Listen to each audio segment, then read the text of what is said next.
Hello, my name is Jonathan Jacobs, and I am the Director of Enrollment Management Research at the University of Oregon. I'm doing a presentation today on retention and student progress.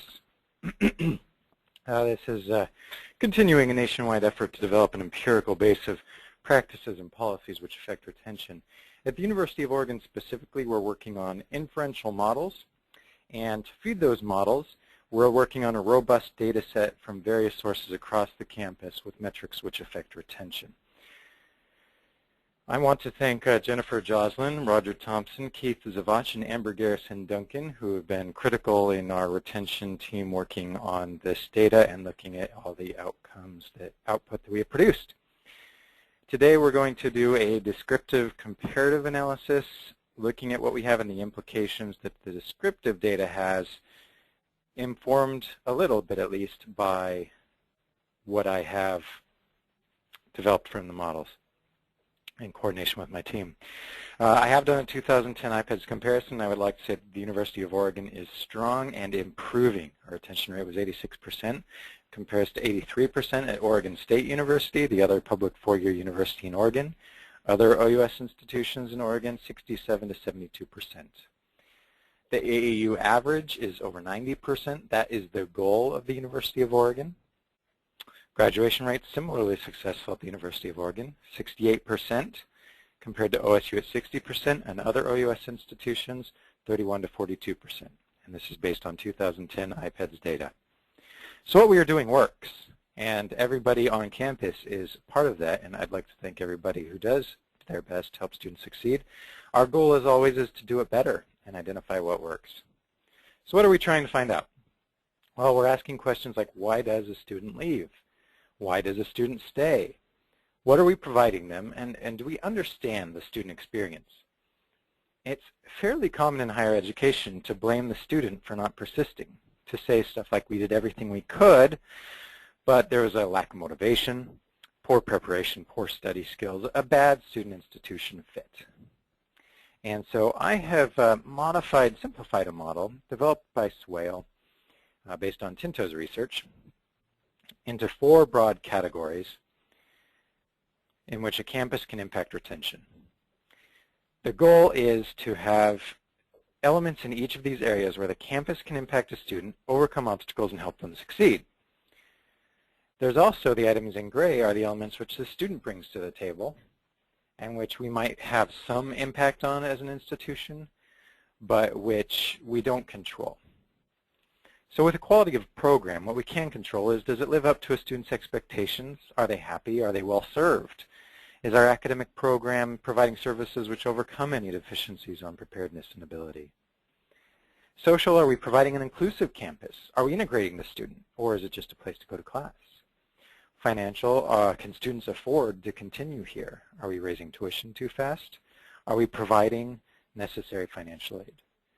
And motivation, do we have a clear and defined pathway for the student, for each student?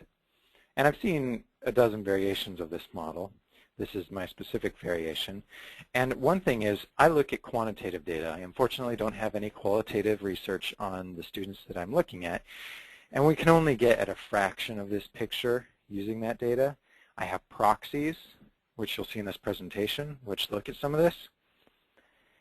And something else I would like to say is that I'm going to be talking about the class of 2010, first-time freshmen at the University of Oregon. And it's 3,844 individuals in my data set who make up that cohort. And they're all each an individual. Each one is going to have a different effect in this model. They're going to have different preparedness, different socioeconomic statuses, different motivations. So we need to always remember that each student is an individual.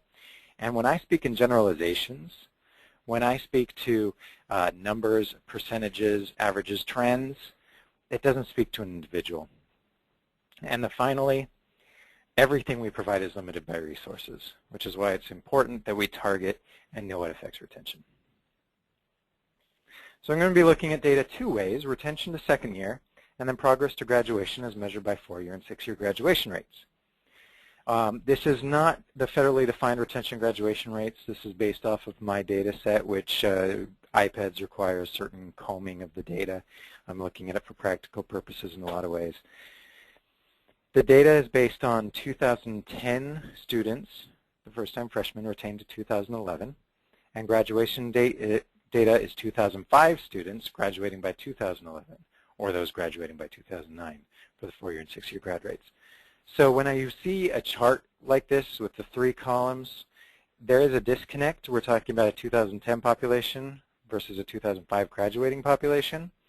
But it's important to see the latest available retention data, especially given not all of my metrics have data from 2005, so I can't see the graduation rates yet. So we're stuck looking at retention rates. So it's important to keep in mind that according to this trend, which is a 10-year retention trend, in 2005, there was an 83.6% retention rate for that cohort, and that is the population for whom we have a 66.5% 6-year graduation rate. And another question is, why look at graduation rates? Why not just retention rates, since this is a conversation about retention? And the reason is, by second year, we're losing almost 14% of students. 1 in 8 students does not come back for the second year. And that fails to address years 2 through 6, where we lose another 2 in 8 students, for 3 in 8 total, who do not graduate at our institution within 6 years. They may graduate somewhere else, but we need to make sure that these students are served, and we need to make sure that anything which may or may not be correlated with retention, we also look at graduation rates to see if there's a correlation there. And retention is vital. It's what we can address. We can affect it immediately, and the stronger the retention rate, the better the graduation rate. We talk about cost a lot. An increase of tuition here at the University of Oregon of 6% is a little less than $500. And we talk about the cost of the 30% who don't graduate. I mean, with a single year costing a resident student about $25,000 when you include not just tuition, but you also include room and board, books, and other expenses. Even a single year on campus for a student who does not complete college is arguably a waste of resources, $25,000 out of the student's pocket, an opportunity cost for us to have taught somebody else in their place. So we talk about that cost, but we don't talk about the gap between the 4-year graduation rate and the 6-year graduation rate, which in my data is about 23%. And it is during that time when a student chooses to graduate in 4 years versus 6 years that they are going to spend between $25,000 and $50,000 more on their education, plus the lost opportunity to be working during that time. So when we talk about cost and reducing loan debt, early graduation is the quickest way to affect that. And it's not a possibility for all students. There's other things going on here. There's students who are working. There's students who are challenged, and so they're taking longer to graduate.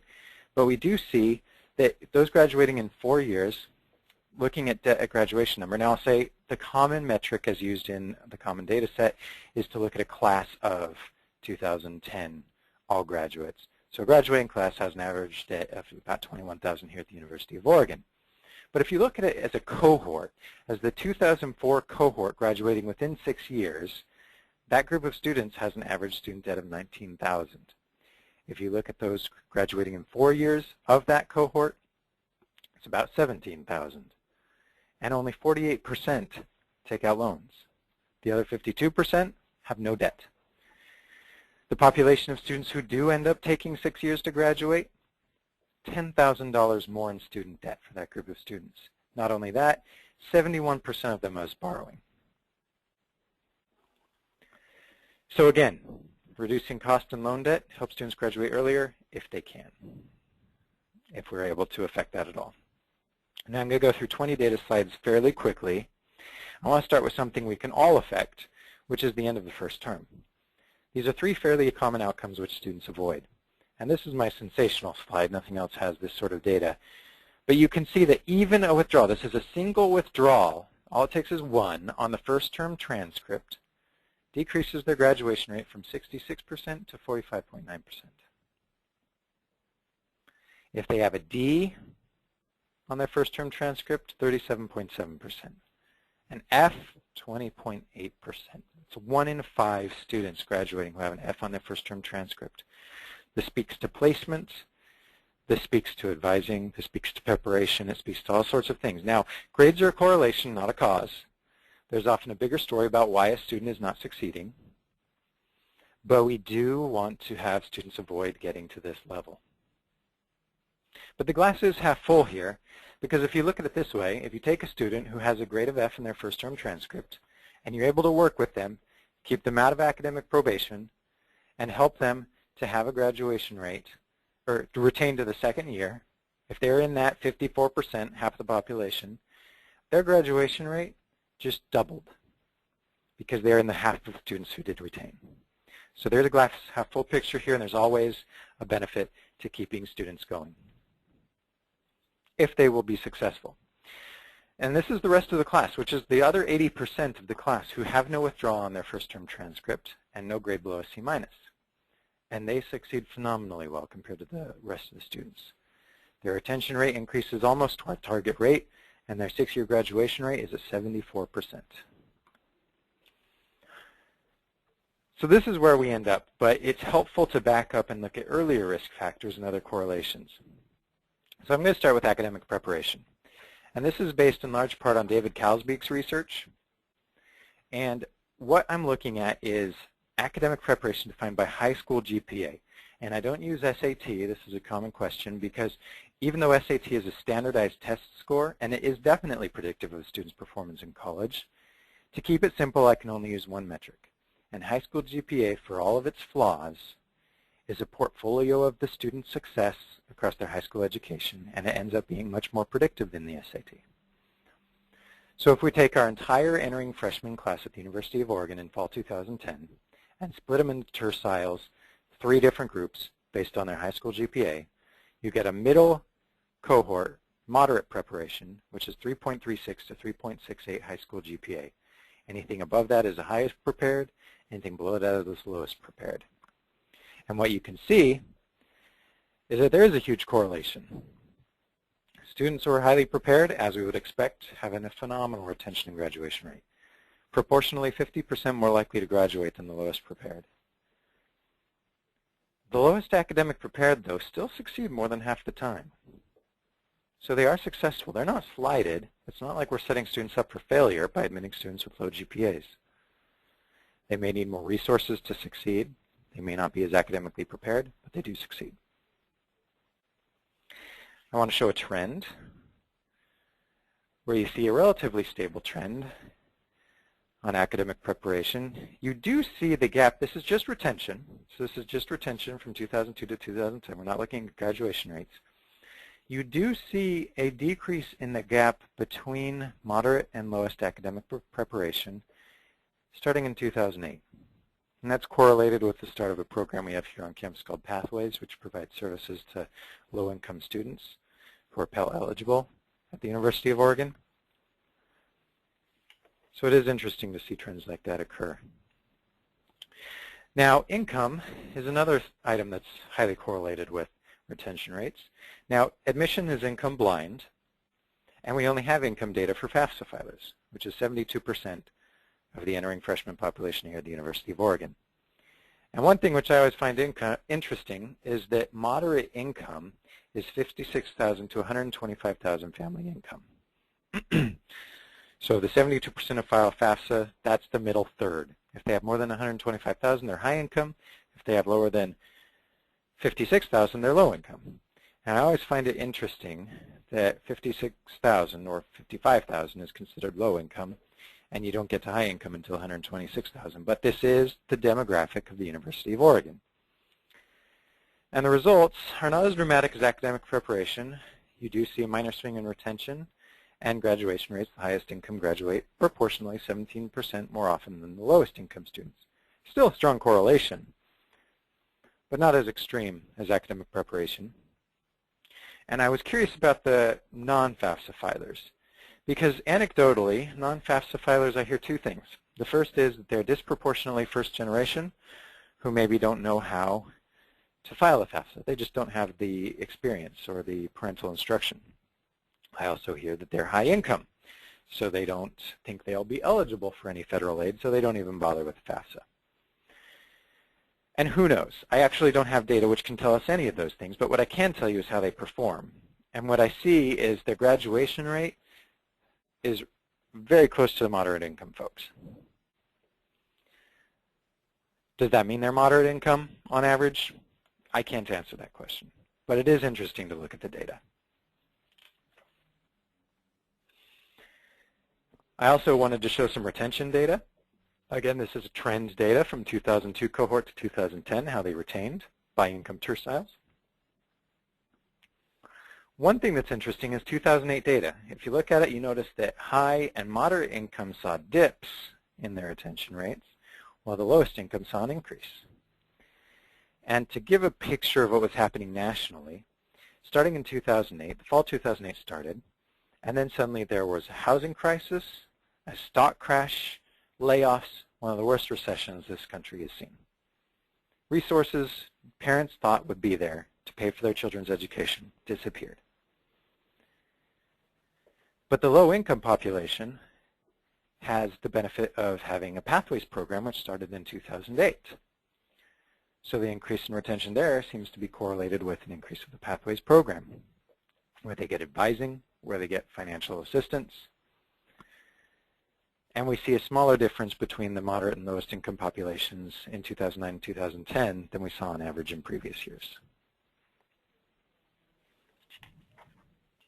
So if we believe academic preparation and income are predictors, what about the combination of looking at both? This is kind of a way to look at controlling for both of these factors. And we will see that the highest prepared with the highest income succeed at 90% retention rate and 85% graduation rate. The lowest income, their retention rate's 82%, not too bad. The graduation rate's 49.5%. Definitely suffer compared to their high-prepared, high-income counterparts. But you don't see as much of the disparity as you might expect, especially in income. And you've still got 50% approximately of students who are graduating within 6 years. So again, you've got these two elements of risk, but you're not seeing a tremendous slight on the part of success. You know, these students are succeeding. They're getting a large share of the resources, but they are succeeding. Looking at the entire set of data, you can see that academic preparation has a more significant effect than income because all three categories of highest academic prepared, regardless of income level, have a higher graduation rate than their high-income counterparts in moderate preparation, and the same is true of the lowest preparation. The final thing I'll discuss about as far as academic predictors is whether they started with transfer credit. So this is starting with any transfer credit on their record, AP, IB, dual credit, and that is half, more than half of students at the University of Oregon come in with transfer credit. AP credit is even more effective. About 30% of students have some. That's a subset of the entire population with transfer credit. And the lesson here, it's not something which the institution can affect per se, but it's a lesson to all providers of education, states, that early college is very helpful in helping a student succeed once they get here. We all know it. A lot of research shows it. This is just yet one more piece. Now, motivation, we can get to proxies showing motivation. We don't have any metacognitive analysis. Again, I don't have any survey data at all. This is all purely quantitative stuff on an entire student cohort. So we look at application date, and we saw that at University of Oregon we have an early notification deadline and then a true application deadline. And we see that, you know, about a third of our class applies at the early notification deadline. And they succeed tremendously.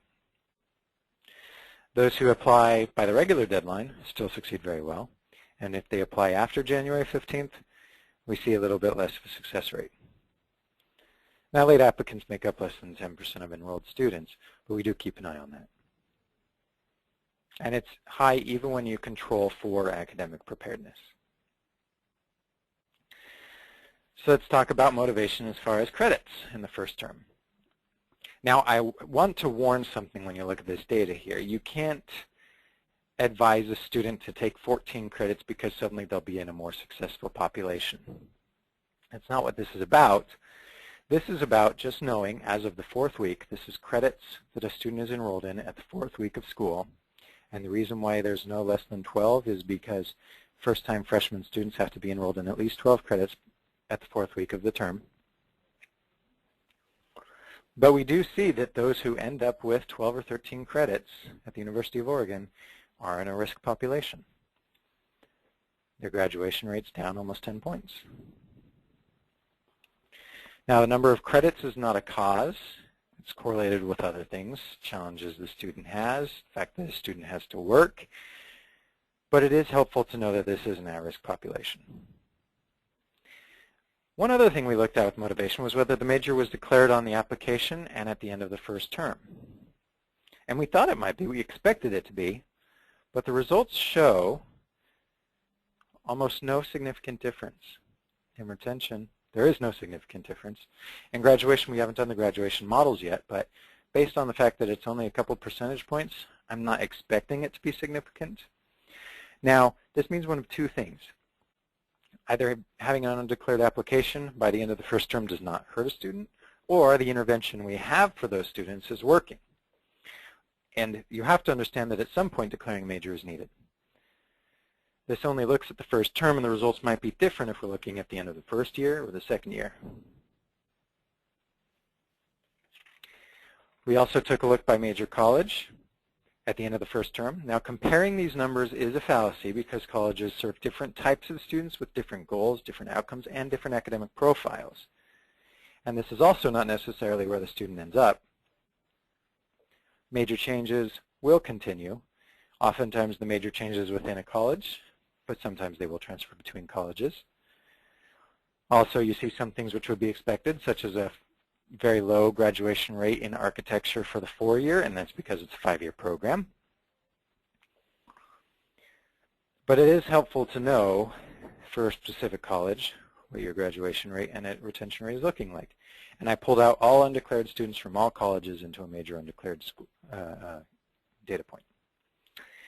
What's probably more helpful is to look at the trend over time.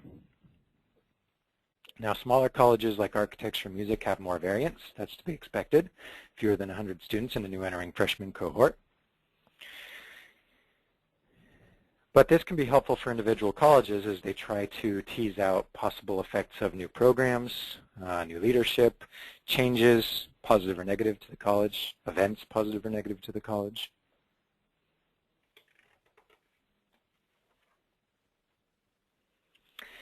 I want to address retention by race ethnicity. These are the federal categories, the 2010 redefined federal categories, sorted by 6-year graduation rates.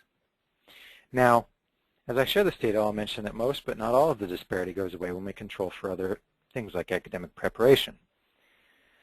But depending on the model, controlling for underrepresented race continues to have an effect even after we do control for academic preparation.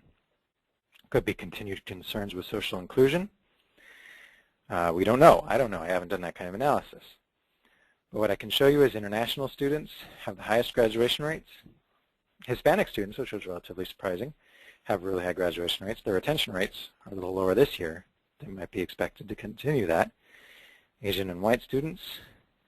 And then we have the more at-risk populations, Native Hawaiians and Pacific Islanders, American Indians, 2 or more races, Black and African Americans.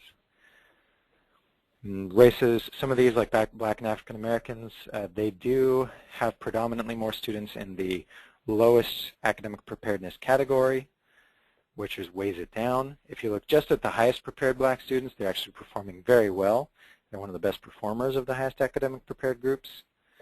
But as I mentioned, we still have concerns when we control for underrepresented race and we see an effect. Also, American Indian, you'll notice the retention rate is lower than the graduation rate. And that's not really possible. So when you look at the trend for that specific data point, you see that in 2005, they had an 80.6% retention rate. And that's what the 66.7% 6-year graduation rate is based off of. But we do see a couple of dips in 2003 and 2010, which are worrisome. And it could be a couple of things. The first, this is a very small population. In 2010, we had fewer than 20 students who were identified using the federal categories as American Indian or Alaska Native. That being the case, you do have more variability in a small population. Also, there could be another effect, which is a social network analysis. And I've seen some work by Jeff Ziana, where a population is connected by courses or activities or an identified group or race, where they are such a connected population, especially amplified in small populations, where if a couple students do something, such as drop out, you have an amplified domino effect on the rest of the population. Same is true of good stuff behavior, though. If they perform well, the entire population tends to perform well. We will continue to observe gaps, surprising data, and opportunities for intervention. Now, when we look at gender, demographic between male and female, it looks like there's no difference, but something surprising here is men have an average GPA from high school of 3.46 compared to women of 3.57. And we see the gender effect after controlling for all else. So the issue here is that men are less prepared, but are succeeding on par as their female counterparts. There's many reasons for this, and I unfortunately haven't done any research. And again, a lot of this would require qualitative, which I do not have. I have heard of research where men have a different view of success and failure. They might have a C- and they'll view that positively, that they're succeeding, where their female counterparts, huge gender generalization, but their female counterparts might view that more negatively. I don't know. But we do see that there is an effect. Rural students, now this is unexpected. These are truly rural students. It's based on a rural permanent address, based off of the RUCA, which I believe is Rural and Urban Classification Administration, 2006 zip code database, which is a nationwide database of zip codes based on whether they're urban or rural. And these are truly rural, RUCA of 10, I believe. It's the highest RUCA for a population. And there's 50 students, so it's about a little over 1% of our population of new entering freshmen. And they do have a slightly higher GPA than average, and they're performing well. And I wonder why that might be. Part of me thinks that maybe rural students aren't so well served and we're only getting the best performers coming to college at the University of Oregon. And a lot of the analysis on rural students is done by rural counties, and rural counties have a lot of towns and cities. So they're not truly rural students, but they're approaching it. And those students do seem to require more assistance. First generation data is new for us at the University of Oregon.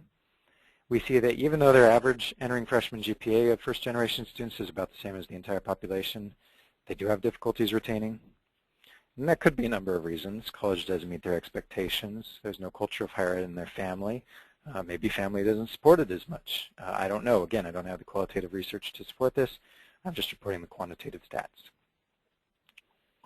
Academic involvement, we have an honors college with less than 200 students. Very highly prepared students, phenomenal 4-year and 6-year grad rates. We also have a freshman interest group, which is a student group on campus. Freshmen enroll in. It is a cohort-based system where they get true connections to campus. They have a special 1-credit course, which allows them to connect to a group of students. It appears that they'll hopefully follow with through their graduation. And there's a tremendous effect here. It helps a student be included in campus. And other research by Singel and Waddell has also singled this out as a huge predictor of success. I have some other social programs that I don't have data for from class of 2005, so I'm only able to show their retention rates. And this is about inclusion. HC Leadership, it's Holden College Leadership, it's a program here at the University of Oregon, 98.2% retention rate for about 160 students involved in that program. Great participation, huge predictor. ASUL participation, fewer than 50 new entering freshmen, but still a good predictor. We've got other activities on campus, which club sports, student housing, rec center, these are have huge participation by new entering freshmen. We do see that those participating in these programs are slightly higher than the student average. And then we have Pathways, which is the same as the student average, but it's an at-risk program targeted for at-risk students. So having an average of the entire entering class is actually good for a program of that type. So that's all of my data, and I'm just going to speak really quickly to close with what can institutions do and then what can an individual do. Now this is taken from Hostler's national research, and I'm not going to spend too much time here because these are structural changes beyond the conversation, beyond the point I'm trying to get at today. Huge policy changes, which the University of Oregon does have more than 75% of students participating in orientation.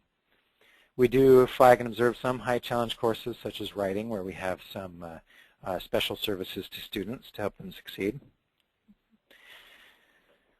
And all of these address the items I had in one of my first slides about the model. They address the social, the motivation, the academic quality, the inclusion elements of getting a student involved in campus. Other institutions have had huge returns from implementing these policies and interventions. But this is macro change.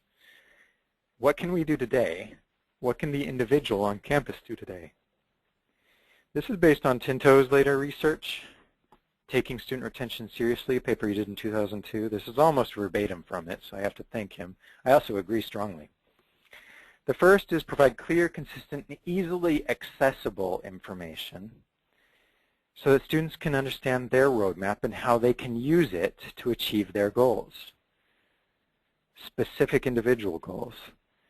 Advisors do this every day, and students are better for it, but everyone must participate by making websites clearer, by making the pathway clearer, any documentation, any degree audits. Make the goal clear. Make a checklist of what the student needs to do clear. Support available, connected to all college experience. Essentially find ways to help students integrate in campus. Again, a mission for all members of the institution. The third, involvement matters. The frequency and quality of interactions with students, with faculty, and with staff help a student stay. In the first year, student attachment is tenuous, and the pull of the institution is not established. And the frequent interactions help establish that. Number four is just foster learning, and that's two words which really does very much understates the importance of this. Students who learn are students who stay. Students who find support for learning, receive frequent feedback, are actively involved, especially involved with learning with others, stay.